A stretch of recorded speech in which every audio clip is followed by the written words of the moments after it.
Peyğəmbərimizin gözəl bir hədisi var. Qal Rasulullah sallallahu aleyhi və səlləm Əs-saimu fi ibadə.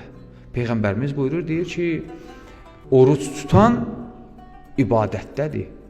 İndi siz oruçsuz hal-hazırda siz ibadətdəsiz. Oruç bir növ ibadətdir. Gün ərzində ibadətdəsiz. Və in kana naimən alə firashihi. Yəni yatağında yatsa belə ibadət halətindədir. Oruç tutan ümumiyyətlə ibadət halətindədir. Yatağında yatsa belə ibadət halətindədir. O zamana kimi ki, biraz bu arxasını düzəldir, deyir, tam da arxeyin olmayın. Elə orucam ibadətdəyəm, yatıram ibadətdəyəm, deyir, gözlə, yavaş ol.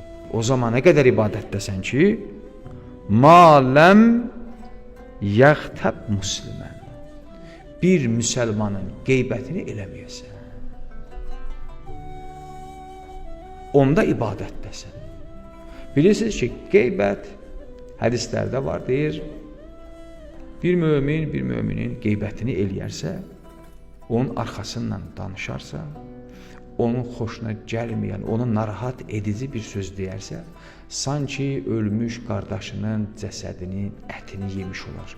Bu qədər pis təbir olunur. Deyir, sanki onun ətini yeyirsən və orucunu mənəvən batil edirsən. Deyir, Peyğəmbərimiz buyurur, deyir, Ramazan ayı sizə ibadətdir. Hətta yatsanız belə, ta o zamana qədər ki, qeybət eləməyə. Ona görə çox xahiş edirəm, həm özümə deyirəm, həm siz əzdəyərli qardaşlarım. Bu ay boyunca bir işimizdə bu olsun, müqəddəs Ramazan ayının kənarında dilimizi qoruyaq. Xüsusilə qeybətdən.